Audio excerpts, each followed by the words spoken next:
Hi hello friends, അങ്ങനെ വെക്കേഷനൊക്കെ തുടങ്ങിയില്ലേ. ഇനി നമ്മളെ കുട്ടിപ്പട്ടാളങ്ങളൊക്കെ വീട്ടിലുണ്ടാവില്ലേ.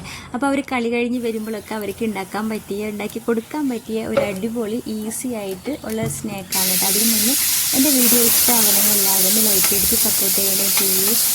അപ്പോൾ ഇത് എങ്ങനെ ഉണ്ടാക്കാമെന്ന് ഒന്ന് കണ്ടു നോക്കിയാലോ. ഞാൻ ഇവിടെ ചട്ടി അടുപ്പത്ത് വെച്ചിട്ടുണ്ട്. എന്നിട്ട് അതിലേക്ക് കുറച്ച് വെളിച്ചെണ്ണ ഒഴിച്ച് കൊടുത്തിട്ട് ഒരു സവാള കുഞ്ഞായിട്ട് അരിഞ്ഞിട്ട് അതൊന്ന് വാട്ടിയെടുക്കാണ് കേട്ടോ. പെട്ടെന്ന് വാടാനായിട്ട് കുറച്ച് ഉപ്പിട്ട് കൊടുത്താൽ മതി കേട്ടോ. അതിനുശേഷം ഞാൻ ഇവിടെ ഇഞ്ചിയും വെളുത്തുള്ളിയും ചതച്ചത് ഇട്ട് കൊടുക്കുന്നുണ്ട്. എന്നിട്ട് അത് നന്നായിട്ടൊന്ന് വാടിയതിന് ശേഷം അതിലേക്ക് ഒരു കേബേജിൻ്റെ പകുതി കേബേജ് കുറച്ചെടുത്തിട്ടുള്ളൂ കേട്ടോ ഞാൻ. അത് കുഞ്ഞായിട്ട് അരിഞ്ഞിട്ട് അതും കൂടി ഇട്ട് കൊടുക്കുന്നുണ്ട്. എന്നിട്ട് അതിൻ്റെ പച്ച മണം ഒന്ന് പോകുന്നത് വരെ ഒന്ന് വാട്ടിയെടുക്കുക കേട്ടോ. പിന്നെ അതിലേക്ക് കുറച്ച് മസാലകൾ ചേർക്കുന്നുണ്ട്. ഒരുപാട് മസാല ഒന്നുമില്ല, ഇതെല്ലാം 1/4 ടീസ്പൂൺ വെച്ചിട്ട് മഞ്ഞൾപ്പൊടി, മുളകും പൊടി, ഗരം മസാല, കുരുമുളകും പൊടി, പിന്നെ ചിക്കൻ മസാല ഉണ്ടെങ്കിൽ അതും കൂടി ചേർത്ത് കൊടുക്കുക കേട്ടോ.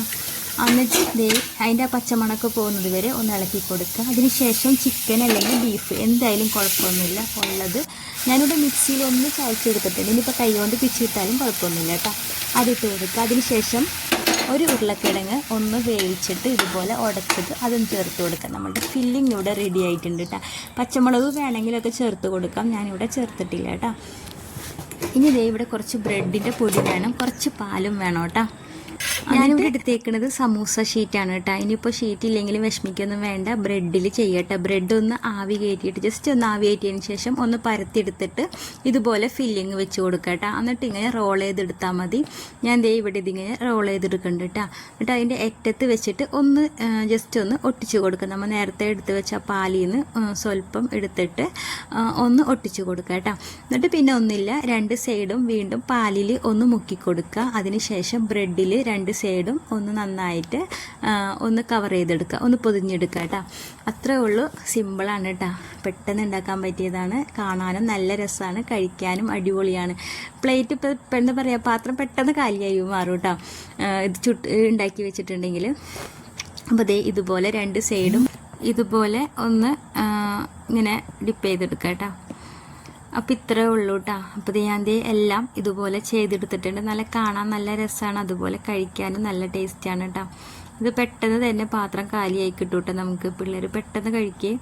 അപ്പോൾ ഞാൻ ഇവിടെ കുറച്ച് വെളിച്ചെണ്ണ ചൂടാക്കാൻ വെച്ചിട്ടുണ്ട്. എന്നിട്ട് അതിലേക്ക് എല്ലാം കുറേശ്ശെ ഇങ്ങനെ ഇട്ട് കൊടുക്കുകയാണ് കേട്ടോ. ഇത് പെട്ടെന്ന് ഫ്രൈ ആയി കിട്ടും, ഒരുപാട് സമയമൊന്നും വേണ്ട കേട്ടോ. കാരണം ഉള്ളിൽ മസാല നമ്മൾ ആദ്യമേ വേവിച്ച് വെച്ചതാണ്. പിന്നെ ഈ തൊലി മാത്രമേ ഉള്ളൂ കേട്ടോ വേവിക്കാനായിട്ട്. അപ്പോൾ ജസ്റ്റ് ഒന്ന് തിരിച്ചും മറിച്ചൊക്കെ ഒന്ന് ഇട്ടിട്ട് ഒന്ന് ഫ്രൈ ആക്കി എടുക്കുക. കരിയാണ്ട് നോക്കണം കേട്ടോ. തീ കൂട്ടിടാൻ പാടില്ല, അല്ലെങ്കിൽ പെട്ടെന്ന് കളറ് ചേഞ്ച് ആവും. അങ്ങനെ ഞാനിവിടെ എല്ലാം ഫ്രൈ ആക്കി എടുത്തിട്ടുണ്ട്. കാണാൻ തന്നെ നല്ല ലുക്കാണല്ലേ. ഈ 2 സൈഡും ഇങ്ങനെ നന്നായിട്ട് മൊരിഞ്ഞിട്ട് ഇങ്ങനത്തെ ഒരു ഷേപ്പിൽ. അപ്പോൾ പിള്ളേരൊക്കെ പെട്ടെന്ന് കഴിച്ചോളൂ കേട്ടോ. അപ്പോൾ ഇത്രേ ഉള്ളൂ. ഇത് സോസിലൊക്കെ മുക്കിയിട്ട് കഴിക്കാൻ അടിപൊളി ടേസ്റ്റാണ് കേട്ടോ.